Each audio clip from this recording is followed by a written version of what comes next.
So now in your first semester, you have this age specifically beginning with Chaucer, continuing up to Augustan age. मतलब 14th century से शुरू करेंगे और 18th century पे खत्म करेंगे. ठीक है. Now as I told you, literature is a product of man, or man is a product of his environment. Right. तो जैसा जैसा environment होगा वैसे ही इंसान होगा, जैसा इंसान होगा वैसे ही लिटरेचर होगा. तो अब तक आपने you have gone through so many ages, so you understood how when the socio-political scenario changes, so there is a change in the theme, style, technique, and uh, the depth of literature. जैसे जैसे as आएगी, जैसे जैसे stage आएगी, वैसा वैसा literature होगा. पहली चीज ये याद रखनी है. Okay. So now we start with the age of Chaucer. Age of Chaucer में आपको पता है कि 14th सेंचुरी में there was 100 years war with the French. वो पहला एक मेजर इंसिडेंट था. उसके बाद black death, which was a plague which devastated, it devastatingly killed so many people, about one third of the England's population. और उसके साथ ही एक और इम्पोर्टेंट इवेंट था पीजेंट्स रिवॉल्ट, जो 1381. तो ये सारी चीजें इंटरकनेक्टेड है. 100 years war with the French, तो लोगों के अंदर बिटरनेस आ गई थी अगेंस्ट द फ्रेंच. रूलर्स जो थे वो फ्रेंच थे, लैंग्वेज कोर्ट की फ्रेंच थी इंग्लैंड में, और जो चर्च था उसकी लैंग्वेज लैटिन थी. There was no trace of English.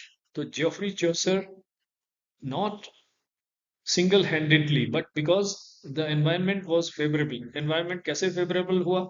एक जो 100 years वॉर की वजह से people got fed up with this kind of these rulers, they wanted something of their own. दूसरा, जो ब्लैक डेथ थी, इससे पॉपुलेशन डिक्रीज. जो वर्किंग पॉपुलेशन थी, those who were the local British people, उनकी संख्या एकदम से कम हो गई. So their significance, their importance increased. तीसरा, ये जो वॉर का जो टैक्सेशन था, ये पीजेंट्स के ऊपर जा रहा था, हैवी टैक्सेस लग रहे थे. This was resulting in peasants unrest which resulted in peasants revolt. तो ये सारी चीजें जो थी वो फेवरेबल थी. These people they wanted to have something of their own. तो इसीलिए बर्थ ऑफ इंग्लिश लैंग्वेज हुआ. And at that time came Geoffrey Chaucer, who not only standardized English literature, but also through the touch of his genius, he elaborated, or he elevated this language to the status of uh, the language of literature. इससे पहले कोई नहीं लिख रहा था English, पहली बार he dared. तो इसलिए that is why he is hailed as the father of English literature. इसीलिए बिकॉज इससे पहले किसी और ने हिम्मत की नहीं थी. ठीक है. और हिम्मत के साथ साथ he had great wisdom also. वो जीनियस था because he was well read, he was well traveled, he was having knowledge of different sections of the society. He was a soldier, he was a poet, he was a page, he was an ambassador, he was a prisoner of war. So सारी चीजें उन्होंने कर रखी थी. Soldier, and he had knowledge of those classical languages as well. उनके जो तीन writing जो फेजेस हैं उनके, उसमें इटालियन भी है, फ्रेंच भी है, लेकिन सबसे सिग्निफिकेंट जो कंट्रीब्यूशन है दैट इज इंग्लिश. और इंग्लिश में उनका जो मैग्नम ओपस, सबसे बड़ा जो कंट्रीब्यूशन माना जाता है, that is Canterbury Tales. Now you know about Canterbury Tales, how that Canterbury Tales provides you the entire picture of the society of those times, right? उसमें जो तीन estates हैं, nobility और तो हाई peasantry है, जो landed class है, nobles. Okay. दूसरे नंबर पे आती है आपकी चर्च, जिसकी करप्शन को एक्सपोज करता है वो. और तीसरे नंबर पे आती है आपकी वर्किंग क्लास, जिसमें हाई वर्किंग क्लास है, जिसमें एक लॉयर है, डॉक्टर ऑफ फिजिक है. सिमिलरली लोअर वर्किंग क्लास में आपके अंदर आपके पास गिल्ड्समैन है, जैसे हेवर डैशर है, मिलर है, and plowman है.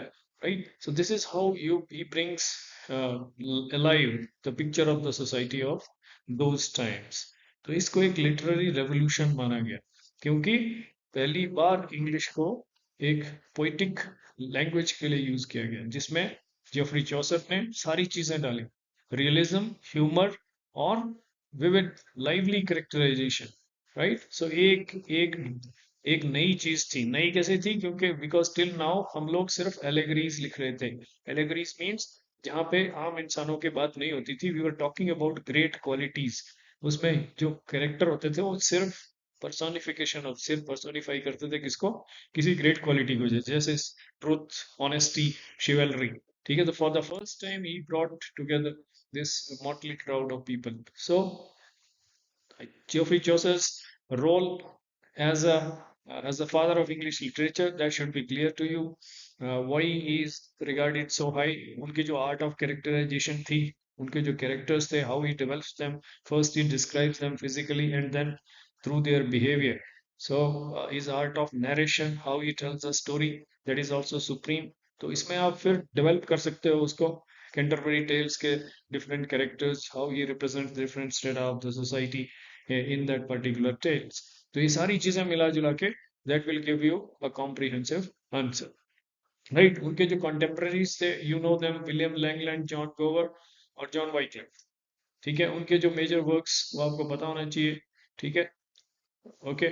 John Manley that appears the Plowman.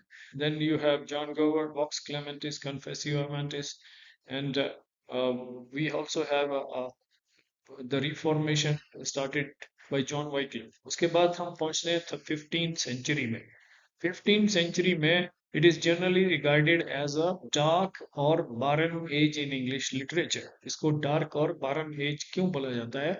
Because इसके तीन चार रीजन थे. पहला, environment. Environment कैसा था? वो there were war of roses and the people, there was no stability. जो religious conflicts थे, political instability थी, and because of that जो heavy taxations थी public के ऊपर, people were engaged in these conflicts, and इसकी वजह से क्या था, एक conducive environment नहीं था literature के लिए. ठीक है, पहली चीज. दूसरा, there was no person as great as Geoffrey Chaucer who could replace him in literature. उनके बाद जो भी पोइट्स आए, चाहे वो स्कॉटिश चौसेरियंस हो, चाहे वो इंग्लिश चौसेरियंस हो, थॉमस ऑकलिव और ये सब हैं, you should know their names. तो उन्होंने कोशिश तो की, दे ट्राई टू कॉपी और imitate the style, theme and technique. तीनों चीजों को कॉपी करने की उन्हें जॉफरी चौसर की, but they could not excel in this particular domain because reason ये था कि they did not have any originality, novelty और depth. जो गहराई थी, जो नयापन था जेफरी चौसर में, और जो उनका आर्ट ऑफ कैरेक्टराइजेशन था, नरेशन था, उसको वो मैच नहीं कर पाए. And that is why we see a kind of vacuum है. ठीक है. और तीसरा रीजन था कि जो पोइट्स थे या राइटर्स थे, they did not find any kind of encouragement. Encouragement means इधर मॉरल और financial, because they also need money, so there was no one supporting them. तो इसीलिए you find this age generally a kind of barren age, but you cannot discard this age as a barren age in English literature. क्यों? Because the foundation, the seeds for the next age were sown in this particular age. जो drama जो next age में Renaissance के impact से it is going to reach its height, उसकी जो beginning है वो यहाँ पे हो जाती है मिडिल एजेस में. कहाँ से? सबसे पहले mystery place they concern these biblical themes. Okay, right. उसके बाद आते हैं आपके miracles which are about the lives of saints. उसके बाद morality plays which are about some moral qualities or allegorical themes, right? तो mystery, miracle, morality, और उसके बाद आता है interludes. तो ये जो थे, इन्होंने स्टेज सेट कर दी थी नेक्स्ट एज के लिए, कि अब जो है वो आगे आने वाले जो ड्रामेटिस्ट थे एलिजाबेथन एज में, चाहे वो यूनिवर्सिटी विट्स थे या विलियम शेक्सपियर थे, उनके लिए उन्हें स्टेज तैयार कर दी थी. हाउ? फर्स्ट ऑफ ऑल, ये ड्रामा का जो पॉपुलैरिटी था वो इंक्रीज हो गया था already, and we had some stage material, we had some artists also. तो ऐसा नहीं था कि सीधा आते ही वो बड़े बड़े ड्रामेटिस्ट जो फेमस हो गए. उनको बेसिक्स जो चाहिए थी वो सारी चीजें इस एज में हो चुकी थी. Popularity of drama had increase, people were thronging to theatres. Theatres जो परमानेंट नहीं होते थे, या तो मूविंग स्टेज होती थी या ओपन स्पेस में स्कैफोल्ड होते थे ओपन टेरेस के साथ, उसके चारों तरफ लोग उसको देखते थे। तो ड्रामा कैसे शुरू हुआ? Drama started in the church place. जो जीसस क्राइस्ट के जो स्पेशल डेज होते थे, उस पे they use to these church officials, they use to act out some part of his life on special occasions. तो जैसे जैसे धीरे धीरे पॉपुलैरिटी बढ़ी, उनके लिए अंदर उनको जो ऑडियंस थे they increased in number. So drama जो था वो कोर्ट के बाहर, इसके अंदर सॉरी चर्च के बाहर शिफ्ट हो गया। फिर वहां पे भी नहीं हुआ पूरा, तो फिर ये टाउन में चला गया, where the town guilds were formed and they were specialising in cycle of plays. वो अलग अलग साइकिल ऑफ प्लेस चलाने लगी। And by the time we reach Renaissance और Elizabethan age, we have a set system where drama could be taken to the next stage. तो इसलिए you cannot discard जो middle ages हैं as the dark ages in English literature. दूसरा, there was growth of ballad. Ballad एक form, ballad. It is a form of poetry, which is in the story is told in the form of a poem. So ये ballads जो थे ये बहुत famous थे उस समय, 15th century, जैसे Chevy Chase or the Nut Brown Maid, ये सारे जो so this is one of the important feature of this Middle Ages. तो जब भी if a question is asked to you, we discuss the literary barrenness of 15th century, तो आप इसमें दोनों चीजें डिस्कस करेंगे। पहला, लिटरेरी बारनेस क्यों थी, क्या उसके रीजन थे। दूसरा, आप ये भी इसको काउंटर करेंगे कि ये it was not totally blank. Okay, जो फाउंडेशंस थी ड्रामा की, और there was also some kind of ballads which were quite famous, जो उस वक्त लिखे गए। तीसरा इंपॉर्टेंट जो कंट्रीब्यूशन था इस एज का, जो विलियम कैक्सटन था, उसने पहली बार प्रिंटिंग प्रेस को सेटअप कर दिया था इंग्लैंड में 1476 में, right. So this is how the 15th century you can approach. Okay, then next comes early renaissance, जिसको आप ट्यूडर एज कहते हैं। सो जो जैसे that Renaissance is revival, reawakening और rebirth of learning। तो रेनेसां कहाँ से आई? वहां से आई, इटली से। जब जो ऑटोमन एम्पायर था, उसका जो कॉन्स्टेंटिनोपल, जो लास्ट उसके पास एक वेस्टर्न कैपिटल थी, उसको टर्क्स ने उसके ऊपर कब्जा कर लिया, तुर्कों ने। तो वहां से वो स्कॉलर्स जो थे वो भागे अपना लड़िया पोथी लेके, ओके, जान बचाने के लिए, क्योंकि वो डर था कि वो उनको कहीं मारना या तंग ना करे। तो वो कहाँ भागे? दे दे टुक विद देम, वो अपने साथ सोना चांदी लेके नहीं भागे, वो अपने साथ क्या लेके भागे? नॉलेज, क्लासिकल लर्निंग का knowledge. And this is how they spread towards Europe, Europe की तरफ को गए हो। तो वहां से इटली से जर्मनी, फ्रांस, देन इंग्लैंड। तो England was the last one where the impact of Renaissance was felt. तो रेनेसां था क्या? अ री अवेकनिंग ऑफ ह्यूमन लर्निंग। एक बार फिर से ह्यूमन बींग्स जो थे वो ह्यूमंस को ही स्टडी करने वाले थे। So humanism was the main focus of Renaissance. Humanism means anything and everything that concern human beings. Human being जो है वो, उनके अंदर एक दिल भी होता है, एक दिमाग भी होता है। तो दोनों की बात हो रही थी, दिल की भी और दिमाग की भी। इमोशंस, पैशन, इमेजिनेशन जहां भी जा सकती थी वहां ले जा रहे थे। और whatever concerned human beings, their intellectual and scholastic growth also. So इसको बोलते हैं स्टडी ह्यूमैनिटीज, मतलब जो भी ह्यूमैनिटीज से रिलेटेड, ह्यूमन बीइंग से रिलेटेड जो भी स्टडीज हैं, वो उन पे ऊपर पूरे का पूरा फोकस था। उसके अंदर साइंस भी थी, राइट। एंड सबसे ग्रेटेस्ट इम्पैक्ट जो था, the greatest impact of this renaissance was felt in the realm of drama. Drama became so very popular in this particular age. उसके अंदर सबसे पहले आपके पास आते हैं यूनिवर्सिटी विट्स। आपको पता होना चाहिए यूनिवर्सिटी विट्स, क्यों उनको यूनिवर्सिटी विट्स कहा जाता है। पहली बात, उनमें से सभी के सभी किसी ना किसी यूनिवर्सिटी में पढ़े थे, इधर ऑक्सफोर्ड और कैम्ब्रिज। थॉमस किड को छोड़कर, थॉमस किड को वैसे ही इस ग्रुप के साथ रखा गया just for the sake of generalisation. Otherwise जितने सारे थे उनके नाम आपको ध्यान हो सकते हैं तो रख लो। एलपीजी, कल मिलनी, एलपीजी कल मिली, LPGKLMLN। तो सबसे बड़ा जो नाम है क्रिस्टोफर मार्लो, उसके बाद जॉन लिली, फिर George Peele, Robert Greene, okay, Thomas Lodge, Thomas Kyd. तो ये सारे जो है पांच छह यूनिवर्सिटी विट्स हैं। इनके पूछ सकता है आपको एक 5 मार्क्स का क्वेश्चन कि यूनिवर्सिटी और यूनिवर्सिटी डिस्क्राइब। तो सबसे पहले आपने ये बताना है एलिजाबेथन एज के जो ड्रामेटिस्ट थे। You start with the basics beginning. जितना पहले क्वेश्चन पढ़ने के बाद सीधा लिखना मत शुरू करो, सोचो। And what ever you know you right it. 5 marks का है तो 5 के हिसाब से लिखो। अगर 17-18 नंबर का है तो 17-18 नंबर। ठीक है। देन यू, तब आपको 17-18 मार्क्स के लिए आपको सिर्फ उनसे लिखने से नहीं होगा। You have to start with the age. Renaissance से शुरू करना पड़ेगा, ह्यूमनिज्म पे जाना पड़ेगा। फिर उस एज के लिटरेरी फीचर्स, हिस्टोरिकल फीचर्स। हाँ, I just forgot to mention, जो एलिजाबेथन एज में Queen Elizabeth was ruling over England, and this is considered as one of the most glorious period of English history and literature. Glorious क्यों माना जाता है? क्योंकि queen जो थी, she had maintained perfect balance and harmony in the society.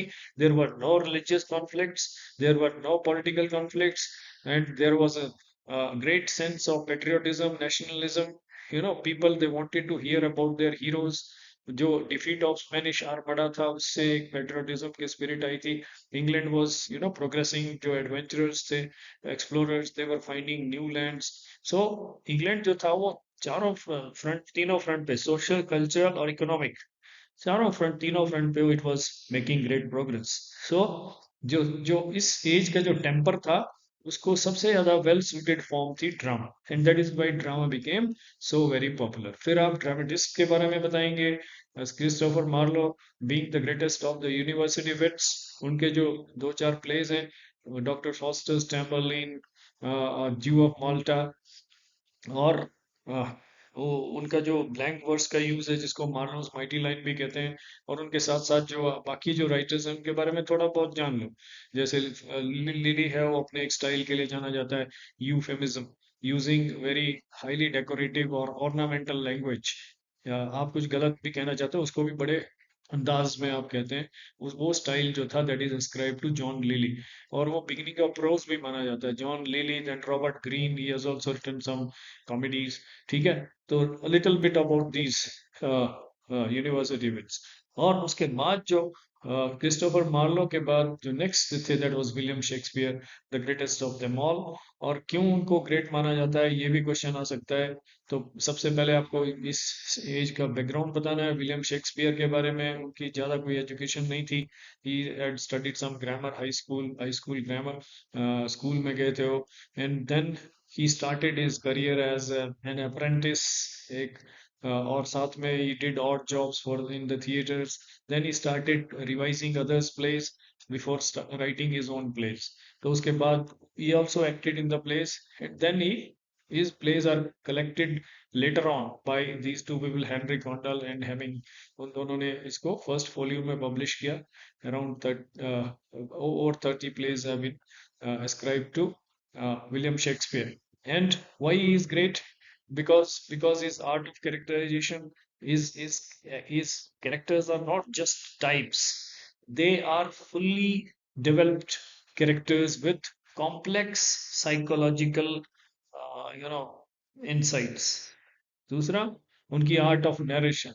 तीसरा, yes, you know, he has tried his hand in all the forms of drama. Comedies, he has produced great comedies, tragedies, okay, Macbeth, Othello, King Lear, uh, right? Comedies में Midsummer, Night's Dream, and there are others as well. Then he has written historical plays as well.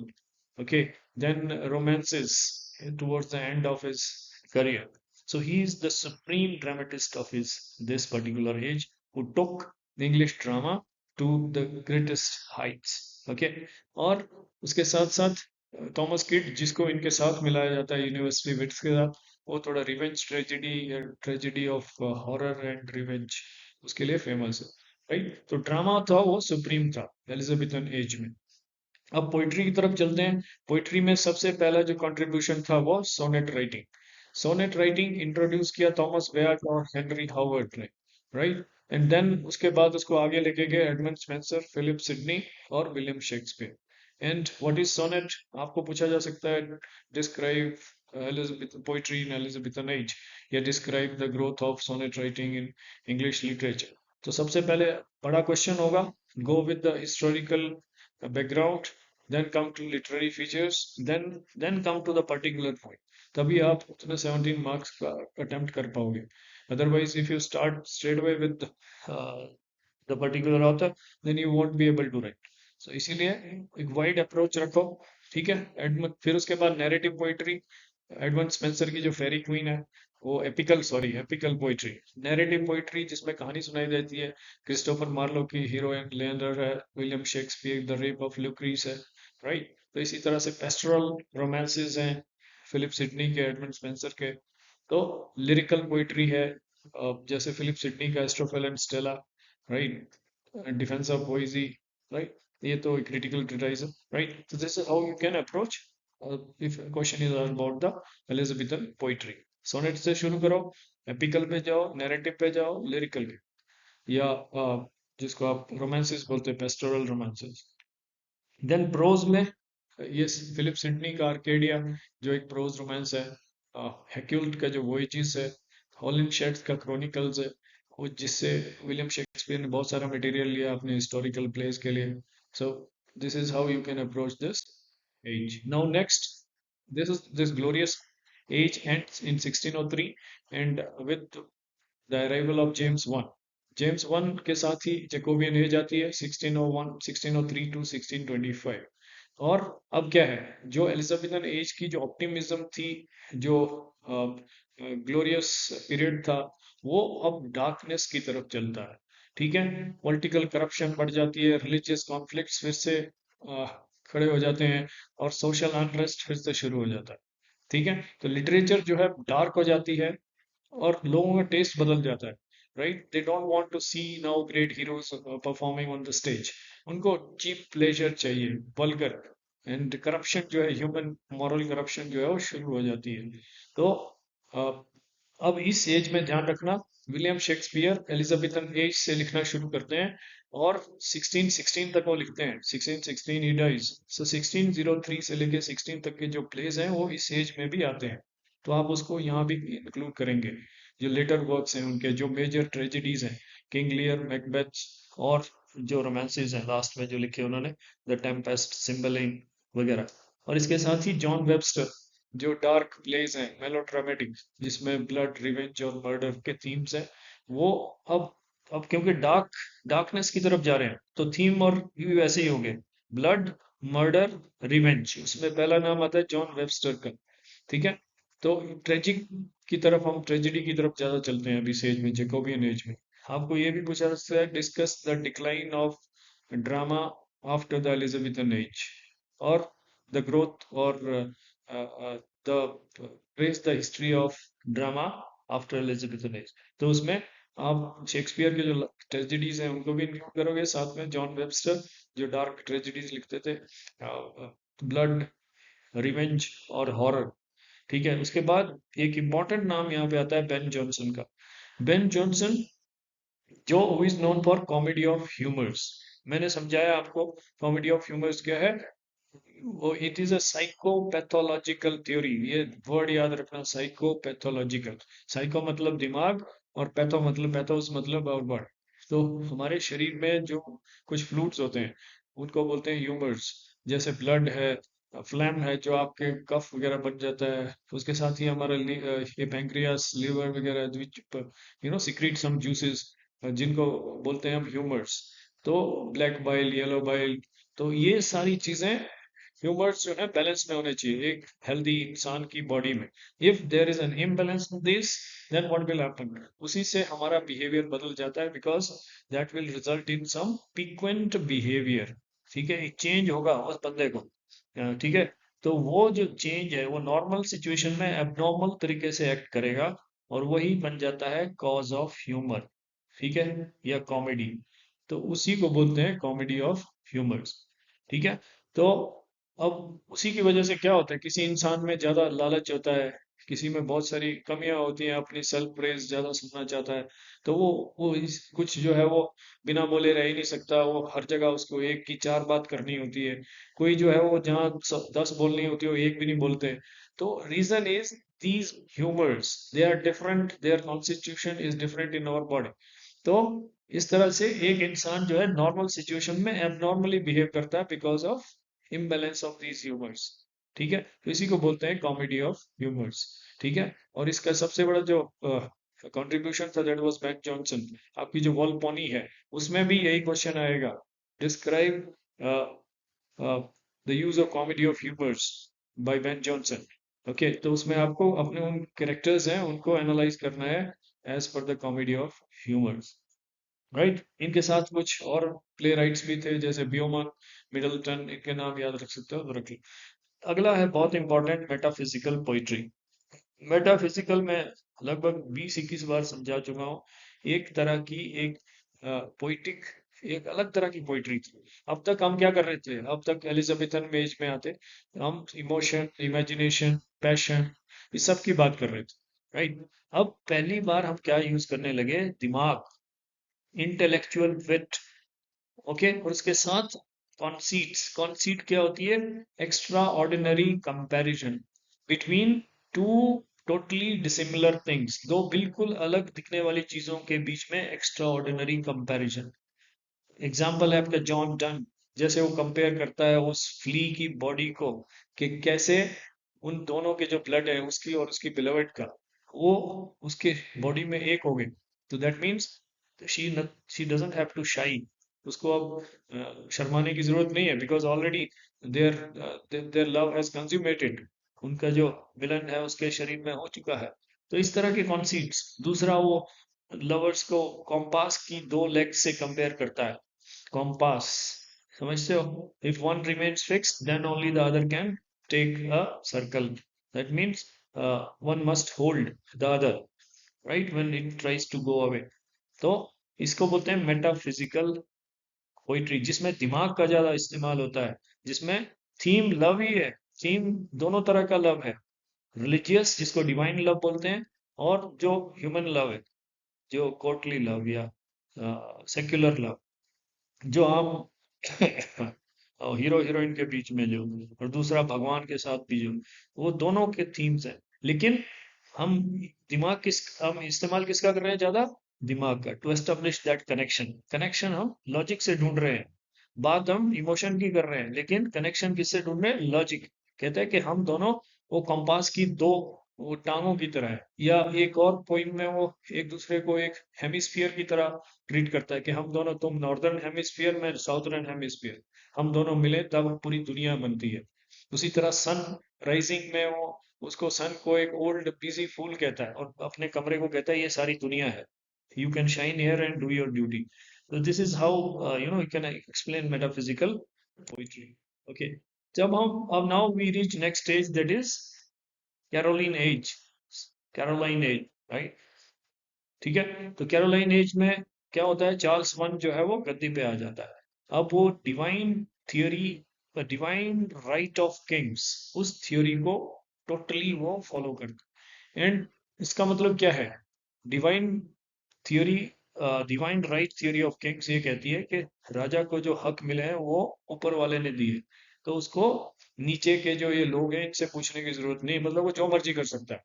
तो इसकी वजह से क्या हुआ, वो direct conflict में आ गया, किससे, अपनी पार्लियामेंट के। और पार्लियामेंट के साथ इतना कॉन्फ्लिक्ट बढ़ गया कि 1649 में उनको जो थी वो एग्जीक्यूशन कर दिया गया, उनका ओपन पब्लिक में उनका सिर कलम कर दिया गया। राइट, और जो कॉमनवेल्थ था उसने अपना राज बिठा लिया अंडर ओलिवर क्रोमवेल, जो उनका लीडर था, मिलिट्री लीडर था। तो जो कैरोलिन एज है, चार्ल्स वन का जो पीरियड है 1625 टू 1649, इसके अंदर दो दो मेजर टाइप्स ऑफ पोइट्री है कैरोलिन एज में, कैविलियर पोइट्री और मेटाफिजिकल पोइट्री। मेटाफिजिकल में कौन से, रिलीजियस वाले।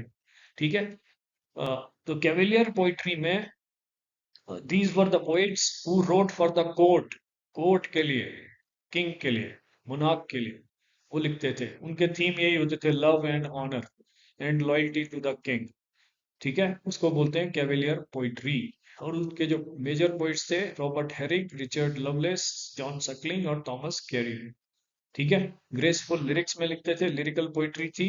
और किस क्या थीम थे, love, honour and loyalty to the king. और जो मेजर इनका वो था, थीम था, वो था carpe diem. Carpe diem means enjoy और seize the moment. Seize the moment मतलब आज में जीना, आज के मजे लो, कल का क्या भरोसा, इस तरह के।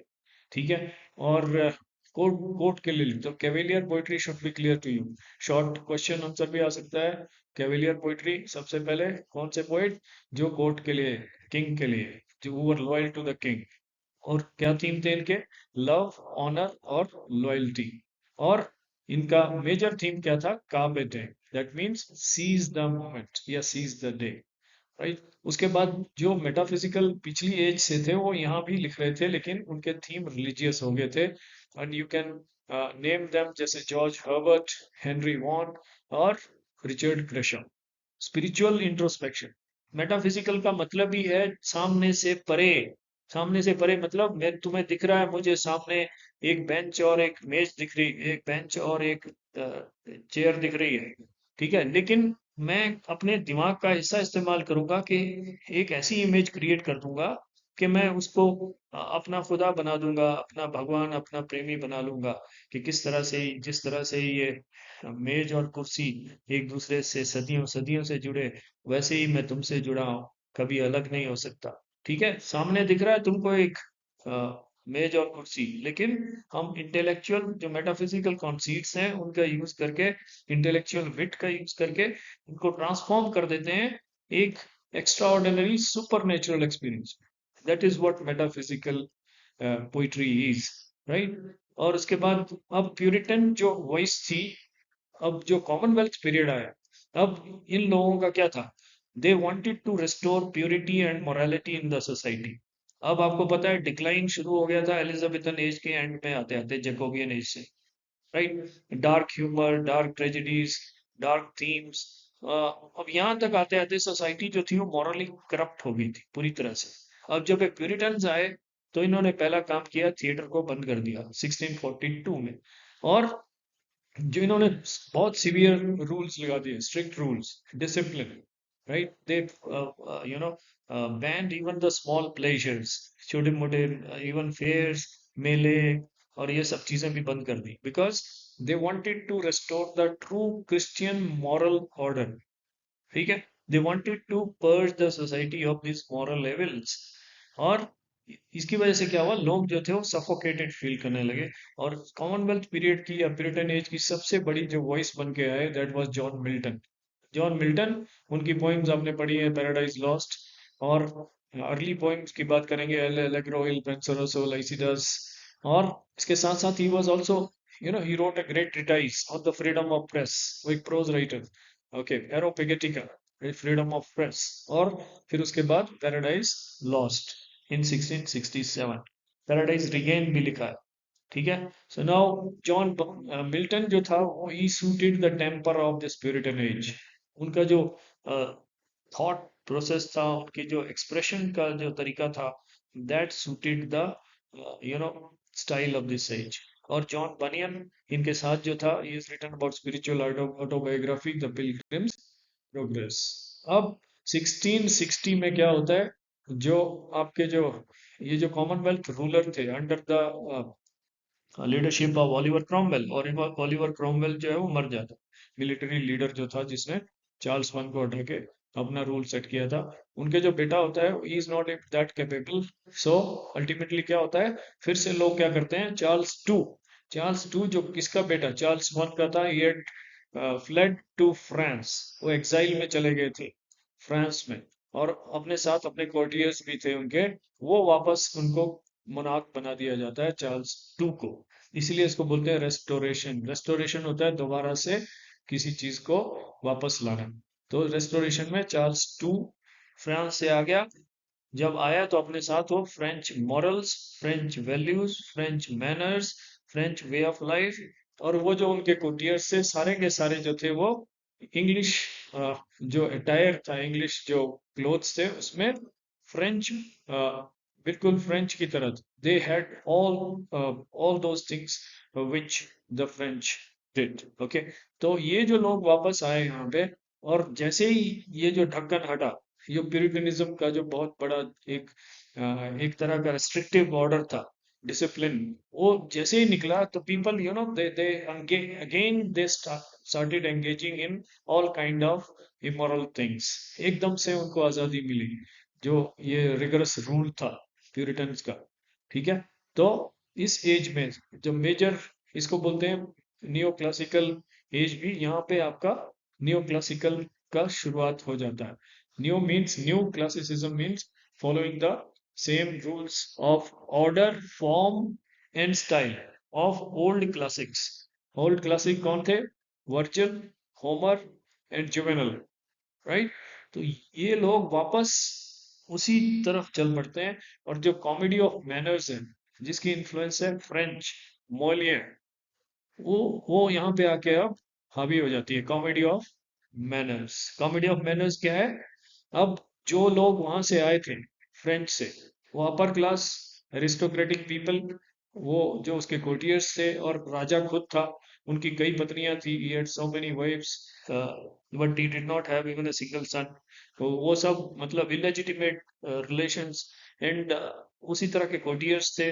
और जो जो उनकी जो वे ऑफ लाइफ, उसको बोलते हैं मैनर्स, वो अंदर से वो खोखले थे। There were no moral values left in them, but outside they tried to show themselves as very civilised, refined. तो ये जो डाइकोटॉमी थी, कि अंदर उनके वो वैल्यूज थी नहीं, लेकिन बाहर से वो अपने आप को बहुत रिफाइंड या बहुत ही एडवांस या बहुत ही सिविलाइज दिखाते थे। इसकी वजह से वो जो एक गैप था के कहने में और एक्चुअल होने में, तो वो उसी को सेटराइज करते हैं इस एज के जो राइटर्स हैं, जिसको बोलते हैं कॉमेडी ऑफ मैनर्स। किसके manners? Upper class aristocratic society. You have seen that, right. तो ये जो कॉमेडी ऑफ मैनर्स है, इसके बारे में आपको पूछ सकता है एग्जाम में, तो इसके बारे में थोड़ा सा आपने पढ़ना है। इनके जो मेजर राइटर्स हैं, उनके एक दो नाम, जैसे विलियम कॉनग्रीव, विशाले, उसका जो कंट्री वाइफ था, जॉर्ज एथरिएज, जॉन वैनब्रा। ठीक है, फीचर्स सेम रहेंगे, यूज ऑफ विट, सटायर, ठीक है, फैशनेबल सोसाइटी को मॉक करना। ठीक है, उसमें क्या था? वो लोग मतलब वही चक्कर पे चक्कर, पति घट चक्कर, पत्नी रफू चक्कर, इस तरह के मतलब वो hollow kind of fashionable life जो थी अपर क्लास सोसाइटी की। ठीक है, तो उसको वो दिखा रहे थे अपने प्लेस के अंदर, जिसमें इंट्रिग्स, मतलब एक बंदा दूसरे के साथ मिलके तीसरे को धोखा दे रहा है।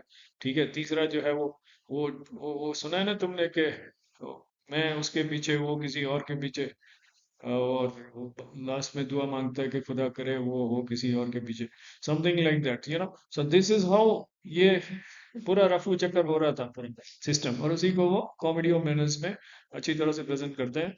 उसके बाद है heroic tragedy. Heroic tragedy it was introduced by John Dryden. इस एज का जो मेजर लिटरेरी फिगर है, that is John Dryden. John Dryden, who is known as the master of this satire।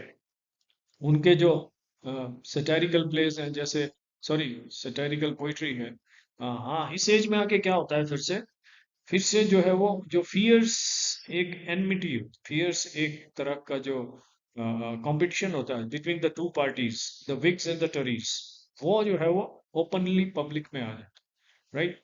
और इस ये ये जो लोग हैं, these political parties, they use these writers as their mouthpiece।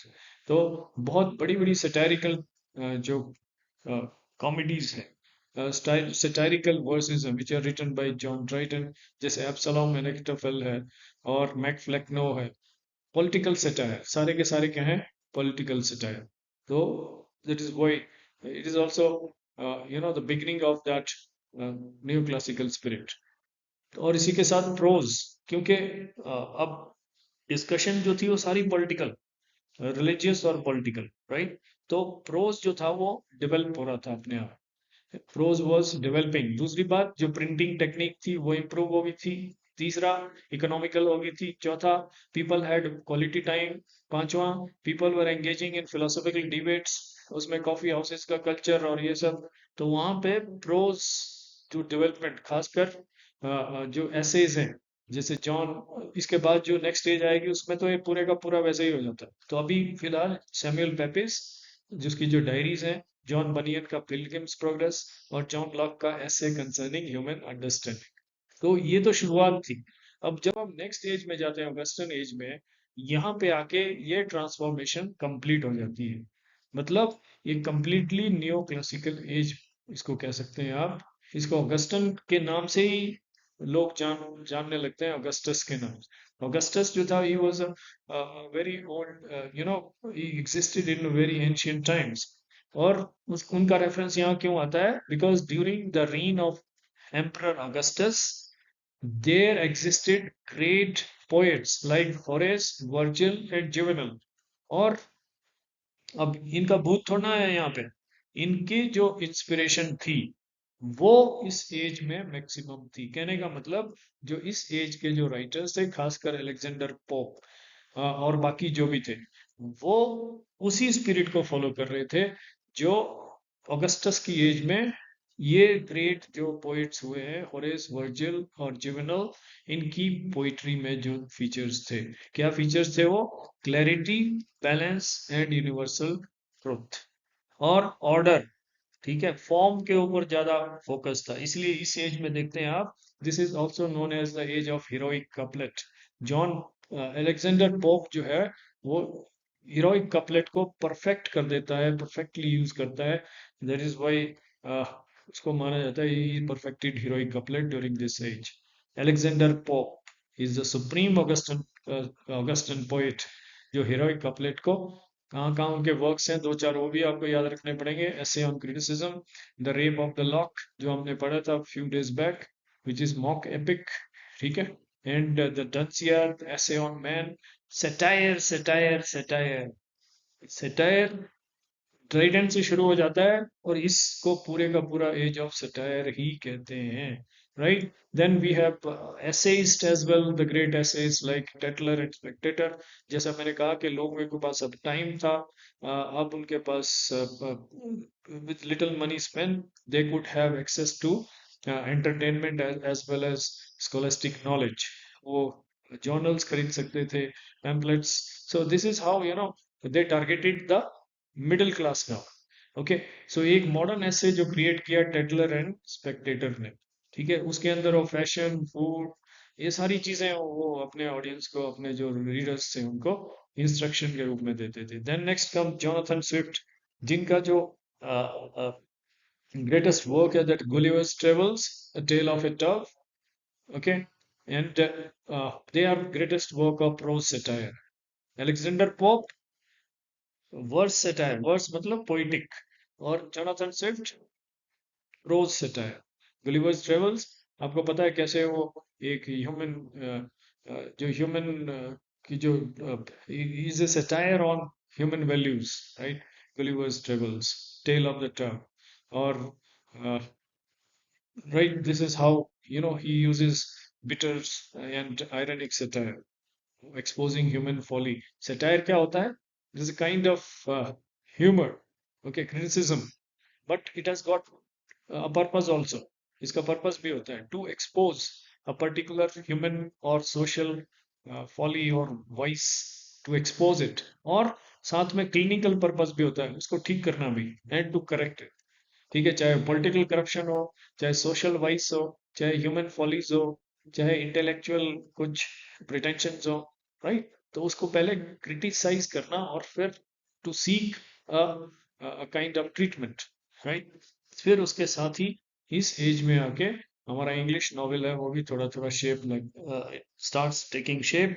Robinson क्रूजो, डेनियल डेफो का जो इंडिविजुअल स्ट्रगल को दिखाते हैं, एंड सैमुअल रिचर्डसन स्पॉमेल, उनका जो एक लव लेटर का जो नॉवेल था, वो एक एपिस्टोलरी नॉवेल के रूप में आता है। So this is how we finished this entire particular course right from the age of Joseph to the Augustan age. Now keep these basic things in mind You may be asked questions like trace literary and historical features. किसी age के बारे में पूछ सकता है आपको, Chaucerian age, Elizabethan age, Jacobean age, Caroline age, कोई भी जो whatever ages that we have consider. तो आपको क्या करना है, कनेक्शन बनाना है हिस्टोरिकल इवेंट्स के साथ, हिस्ट्री के साथ, सोसाइटी, सोशल चेंजेस, और उसके बाद literature, because man is a product of society है, right? So that is how you are going to connect thing, right? इसलिए वो राजा रानी की बात हो रही है, उनके जमाने में चीजें क्या थी, उसकी वजह से वैसे ही अपनी सोसाइटी होगी, जैसी सोसाइटी होगी उसका वैसा टेस्ट होगा, जैसा टेस्ट होगा वैसा ही उनको परोसा जाएगा, that is literature, right? Then आपको पूछा जा सकता है मेजर जॉनर्स। मेजर जॉनर्स में जैसे you may be asked about what is comedy of manners, या metaphysical poetry, heroic drama. John Dryden का हीरोइक ड्रामा, जिसमें एक हीरो होता है जो ऑनर के लिए, लव के लिए, वो लार्जर देन लाइफ हीरो होता है, और उसके वो बहुत बड़ी बैटल इस तरह से करता है हीरोइक ड्रामा, जैसे औरंगजेब के ऊपर लिखा हुआ है उसने, John Dryden. So it was introduced by John Dryden.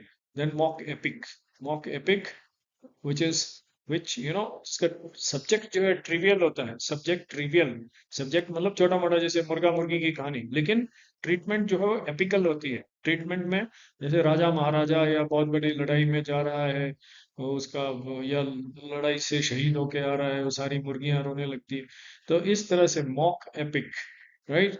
Then revenge tragedy, which started after Elizabethan age. Okay, rise of novel, right? Then next, you may be asked critical note on key authors, जैसे चौसर के ऊपर पूछ सकते हैं, Spencer के ऊपर, Shakespeare के ऊपर, जो मेजर मेजर हैं, जॉन डन के ऊपर। तो जहाँ जॉन डन आया वहाँ मेटाफिजिकल पोइट्री आई, जहाँ शेक्सपियर आया वहाँ ड्रामा का पूरा पूरा सीन आ गया, जहाँ स्पेंसर आया वहाँ सोनेट से लेके जो जो उनकी राइटिंग थी, चाहे उनकी वो एपिकल पोइट्री थी, नैरेटिव थी, ठीक है? तो इसी तरह मिल्टन है, उसकी एज में जाओ, हिस्ट्री में जाओ, क्या क्या लिखा उन्होंने, ठीक है? वो right, how he represents the Puritan ideals in his poetry. Then Dryden, age of Dryden, right, जहाँ पे satire का शुरुआत हो जाती है, how he writes very powerful pieces of satire, word satire। उसके बाद अलेक्जेंडर, ठीक है, और स्विफ्ट और एडिसन स्टील, वो ऐसे राइटिंग में, राइट? देन लिटरेरी मूवमेंट्स के बारे में पूछ सकता है, जैसे रेनेसां ह्यूमनिज्म, हमने कितनी बार रिवाइज किया है। Metaphysical school, we have already covered. Metaphysical school में उनका जो बॉस है वो जॉन डन है, उसके बाद जो हर्बर्ट क्रेशॉ, वो सारे सारे तीन चार पॉइंट है उनके, please remember those names very accurately. उसके बाद cavalier poetry, cavalier poetry, the poets who wrote for the court, ठीक है? थीम्स क्या थे उनके, love, honour and beauty, right? और थीम, जो मेजर थीम था carpe diem, that means seize the moment और सीज द डे, राइट? तो इस तरह से puritanism, neoclassicism and western satire. So this is how this